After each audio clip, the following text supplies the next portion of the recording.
Assalamualaikum warahmatullahi wabarakatuh. Selamat sore, salam sejahtera bagi kita semua. Om Swastiastu, Namo Buddhaya, salam kebajikan.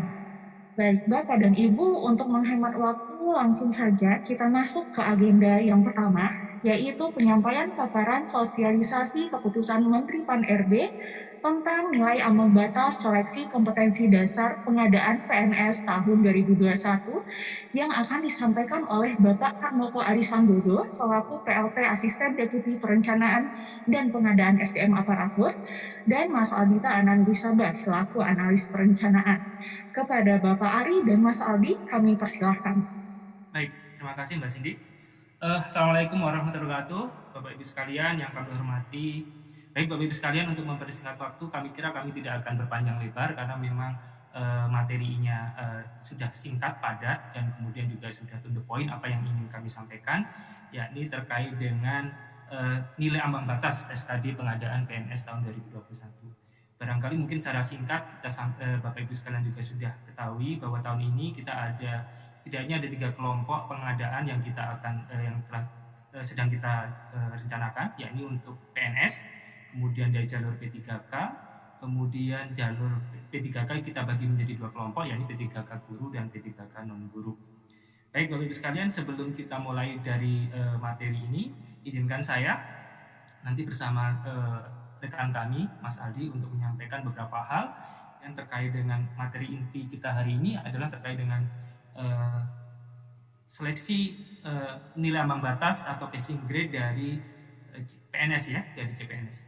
Untuk yang P3K maupun yang P3K non guru, insya Allah sebentar lagi Bapak Ibu sekalian, belum bisa kami sampaikan hari ini, tapi sebentar lagi nanti kita sedang simulasikan dan sebagainya, kita persiapkan, kemudian mudah-mudahan dalam waktu dekat bisa kita sampaikan. Untuk yang passing grade CPNS ini dasarnya ada dari Permen PAN nomor 27 tahun 2021 di pasal 39 ayat 2 bahwa jumlah komposisi soal, tata cara penilaian dan nilai ambang batas SKD ditetapkan oleh Menteri. Sedangkan untuk yang passing grade-nya sendiri Bapak Ibu sekalian, ini mulai sekarang mungkin sudah bisa di-download nanti di website kami sama di laman di JDI-Menpan.go.id, adalah keputusan Menteri Pendayagunaan Aparatur Negara dan Reformasi Birokrasi nomor 1023 tahun 2021 tentang nilai ambang batas seleksi kompetensi dasar pengadaan PNS tahun anggaran 2021 yang telah ditandatangani oleh Bapak Menteri Cahyokumolo pada tanggal 26 Juli 2021. Baik, Ibu sekalian, terkait dengan materi soal SKD, mungkin sedikit review saja, mungkin sudah ada di Permenpan, tapi kita juga sampaikan lagi di sini.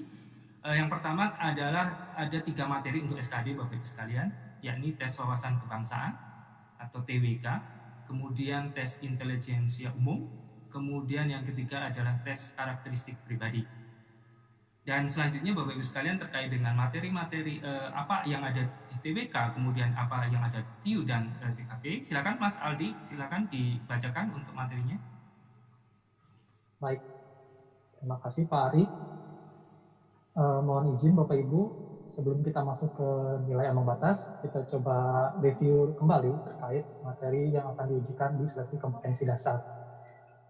Seperti tadi telah dijelaskan oleh Pak Ari, bahwa SKD ini terdiri dari 3 tes. Yang pertama adalah tes wawasan kebangsaan atau TWK, yang kedua adalah tes intelijensia umum atau TIU, dan yang ketiga adalah tes karakteristik pribadi atau TKP.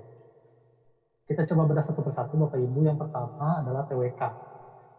TWK ini terdiri dari 5 item yang akan diujikan. Yang pertama adalah item nasionalisme, lalu item yang kedua adalah item integritas, lalu yang ketiga adalah item bela negara, lalu item yang keempat adalah pilar negara, lalu item yang kelima adalah item bahasa Indonesia. Kelima item ini akan dirangkum dalam satu paket soal TWK yang terdiri dari 30 butir soal. Baik, untuk selanjutnya, materi tes intelijensia umum.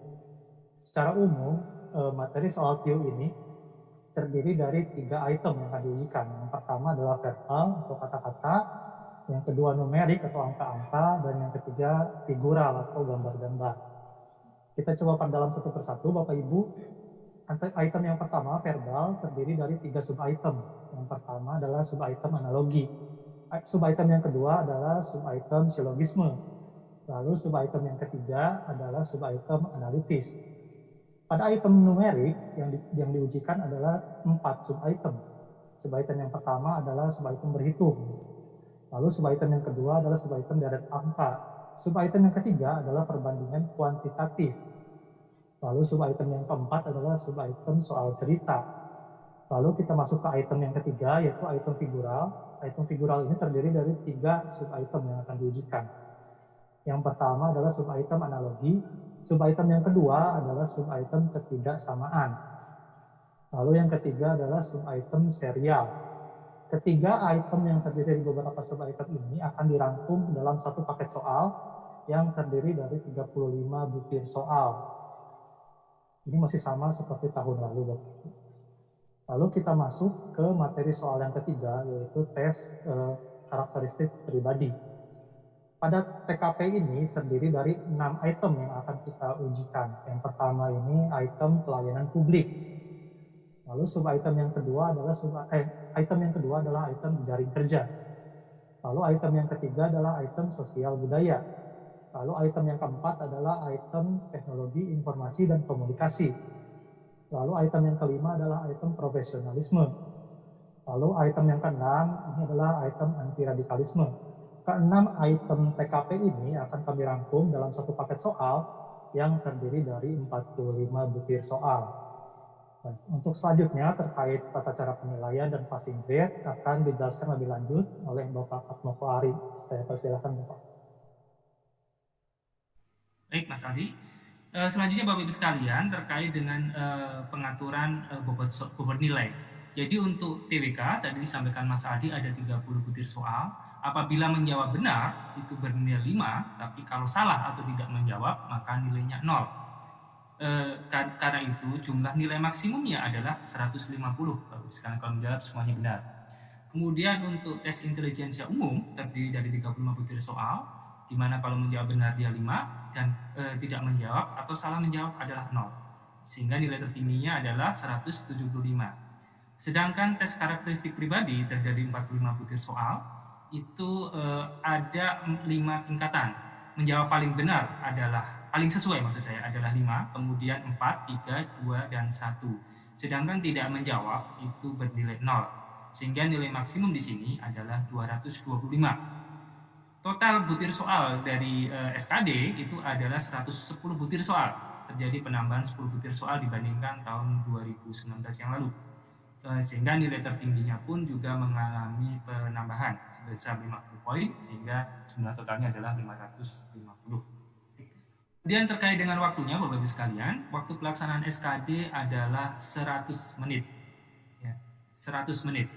Hanya saja khusus bagi pelamar penyandang disabilitas sensorik netra yang melamar pada kebutuhan khusus penyandang disabilitas, maka waktu pelaksanaan SKD-nya adalah 130 menit.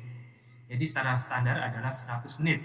Hanya untuk mereka yang sensorik netra yang melamar pada formasi khusus penyandang disabilitas diberikan waktu 130 menit. Selanjutnya Bapak Ibu sekalian, ini adalah nilai ambang batas yang ditetapkan oleh Pak Menteri untuk CPNS tahun 2021. Yang pertama dari penetapan kebutuhan umum atau formasi umum, mungkin lebih familiar seperti itu. TWK-nya adalah 65, kemudian TIU-nya 80, dan TKP-nya adalah 166.